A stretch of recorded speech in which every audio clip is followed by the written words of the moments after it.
ফত ভাই, আজকে আপনাদের একটি প্রোগ্রাম ছিল ওষুধের বিষয়ে। গত বেশ কয়েকদিন ধরে আপনারা কথা বলছেন, কি আসলে বিষয়টি? সরকার আপনার গত ৩ তারিখে অন্তর্বর্তীকালীন সরকারের দুটো অধ্যাদেশ ওষুধ কেন্দ্রিক এটা তারা বাতিল করে দিয়েছে। একটা হচ্ছে যে এসেনশিয়াল ড্রাগসের ব্যাপারে, মানে অত্যাবশ্যকীয় ওষুধের তালিকা, এবং আরেকটা হচ্ছে মূল্য নির্ধারণ। এই দুইটা বিষয়ে দুইটা পরিপত্র ছিল অন্তর্বর্তীকালীন সরকারের, যেটা বাতিল করে দিয়েছে খুবই একটা টেকনিক্যাল কারণে, যে যেটা ওষুধ এবং কসমেটিক্স আইন যেটা 2023 আছে, ওটাতে বলা আছে একটা উপদেষ্টা পরিষদের পরামর্শ নিতে হবে। যখন এই কাজটা করেছে অন্তর্বর্তীকালীন সরকার, তখন উপদেষ্টা পরিষদ ছিল না। তো উপদেষ্টা পরিষদ যদি না থাকে, তার পরামর্শ নেবার কোনো দায়িত্ব আইনগতভাবে তৈরি হয় না। ওই আইনে 30 ধারাতে সরকারের এই এম্পাওয়ার করা আছে, এটা করবেন। এবং দুঃখজনক জায়গাটা কোথায় দেখেন, এই পুরো কাজটা যে জনগণের ক্রয় ক্ষমতার মধ্যে সীমার ভিতরে গরিব মানুষের কথা বিবেচনা করে এই কাজটা করা, এটা WHO করে। আমার সায়ন্ত ভাই প্রফেশনাল মানুষ, উনি জানবেন। WHO নিজস্ব 400+ ওষুধের একটা এসেনশিয়াল ড্রাগসের তালিকা আছে। এইটার প্রথম কাজ বাংলাদেশে শুরু করেন শহীদ প্রেসিডেন্ট জিয়াউর রহমান 79 সালে। তখন তার যে স্বাস্থ্যমন্ত্রী ছিল কর্নেল MM হক, ওনাকে দিয়ে একটা খসড়া প্রস্তাব করেন। বাট প্রেসিডেন্ট শহীদ হয়ে যাওয়ার কারণে কাজটা শেষ হয় নাই। 82 সালে গিয়ে এই কাজটা সম্পূর্ণ হয়। ডাক্তার জাফরুল্লাহ চৌধুরী খুবই প্রমিনেন্ট রোল প্লে করেন, প্রফেসর নুরুল ইসলাম সাহেব এবং এরশাদও এটাকে খুব সাপোর্ট করেছেন। এবং আমাদের ওষুধ কোম্পানির টোটাল বিজনেসটা কিন্তু বিদেশিদের হাতে ছিল তখন। 70-80 দশকে 8টা বড় বিদেশি কোম্পানি ছিল, যারাই আমাদের ওষুধের মার্কেট নিয়ন্ত্রণ করত। তখন সরকার দেখেছে 70-80 দশকে যে 4000-এর উপরে ওষুধ নিবন্ধিত আছে। সরকারের কমিটি ফাইন্ড আউট করলো যে এর ভিতরে আপনার 1700+ ওষুধ অকেজ, ক্ষতিকর, কার্যকর না, প্রয়োজন নাই এরকম, কিন্তু মার্কেটে চলতেছে, বিক্রি করছে। ওই যে আমাদের সায়ন্ত ভাই মাফ করবেন, ডাক্তার সাহেবদেরকে একটু চা রুটির টাকা পয়সা দিয়ে টিয়ে ওনাদেরকে কমিশন কিছু বকরা দিয়ে ওনাদের লিখে টিখে দেয় এগুলো। তো এগুলো চিহ্নিত করা হয়েছে, বাতিল করা হলো, এবং 56-57টা জেনেরিক ওষুধের তালিকা করা হয়েছে। এটাকে দ্বিতীয় বিএনপির সরকার 94-তে এসে তারা একটা প্রজ্ঞাপন জারি করে 117টা ওষুধের, যে এটা এসেনশিয়াল ড্রাগস এবং একটা মিনিমাম প্রাইস সরকার ঠিক করে দেবে, এর বেশি বাইরে দামে বিক্রি করা যাবে না।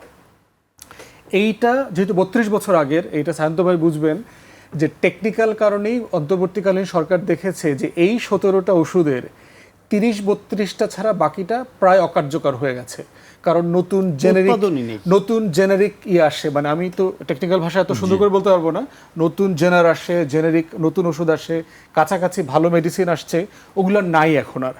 সো আপনার এই সিস্টেমটা তো আপডেট করতে হবে, কার্যকর করতে হবে আর কি। তো সেই কাজটা খুবই সাহসিকতার সাথে অন্তর্বর্তীকালীন সরকার করেছে, যে অত্যাবশ্যকীয় ওষুধের একটা তালিকা, যেটা 297, এবং তার মূল্যটা সরকার নিয়ন্ত্রণ করে দেবে, এবং যেটা সবচেয়ে ভালো ফার্স্ট লাইনার্স বলে ওইটাই প্রেসক্রিপশন করতে বাধ্য থাকবে ডাক্তাররা। তাহলে পুরো জিনিসটা করা হয়েছে আমার গরিব মানুষগুলোকে সামনে রেখে। বিএনপি সরকারের নেতৃত্বে এই কাজগুলো শুরু হয়েছিল, তারাই এই কাজগুলোকে এগিয়ে নিয়ে গেছে। কিন্তু এটা খুবই দুঃখজনক, যেই বিএনপি সবার আগে বাংলাদেশ এবি পার্টির স্লোগান ছিল, কিন্তু এটা বাই দ্য ওয়ে এটাকে নিয়ে তারা এখন মার্কেটিং করছেন, এই কাজটাতে সেটা মনে হয়নি। কারা এটাকে ওয়েলকাম করেছে দেখেন, শিল্প মালিক সমিতি, এবং তার নেতৃত্বে কারা আছেন, এই সরকারের ভাই ব্রাদাররা, মন্ত্রীদের ভাই ব্রাদাররা আছেন, সায়ন্ত ভাই সবাইকে চেনেন আর কি। তাহলে এইটা কাজ করবার মধ্য দিয়ে সরকার পরিষ্কারভাবে জনগণের বিপক্ষে অবস্থান নিয়েছেন, এবং এটা কোনোভাবে গ্রহণযোগ্য হতে পারে না। আমাদের যে লড়াই কালেকটিভ, সরকারের ওষুধ মালিক সমিতি যেটা সরকারের সাথে নেগোশিয়েট করা দরকার, সেইটা হচ্ছে এলডিসি যদি হয়। এলডিসি এই যে হাসিনা যেটা শুরু করে দিয়েছে, আমাদেরকে জোর করে মিথ্যা ডাটার উপরে ভর করায়া মধ্যম আয়ের দেশ বানাবে, তখন এই ওষুধের কোম্পানিগুলোর কিন্তু ভারতের ওষুধ বেচতে হবে, চীনের ওষুধ বেচতে হবে। কারণ তিনি এই যে generic medicine lower development country হওয়ার কারণে আপনাকে তো পেটেন্ট দিতে হয় না। এর মানে হচ্ছে যে আমি আমেরিকাতে উৎপাদিত অথবা আবিষ্কৃত একটা ওষুধ গরিব দেশ হওয়ার কারণে নকল করে বানাইতে পারবো, এটার আইনি ব্যাখ্যাটা হলো তাই আর কি। এবং আমাদের অধিকাংশ ওষুধ অলমোস্ট এন্টায়ারলি হচ্ছে ইউরোপিয়ান পশ্চিমা দেশের পেটেন্ট করা।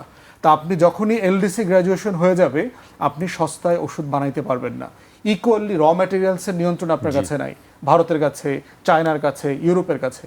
সো আপনার টোটাল মার্কেট সেক্টর ফল করবে।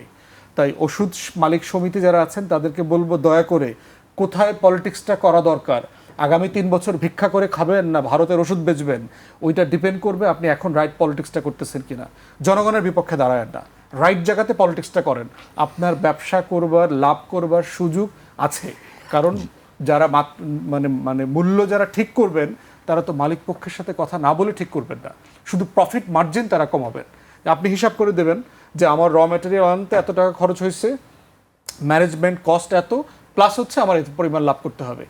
তো এইটা আমরা চাই যে সরকার এই ভুল সিদ্ধান্ত থেকে ফিরে আসুক, জনগণের পক্ষে দাঁড়াক।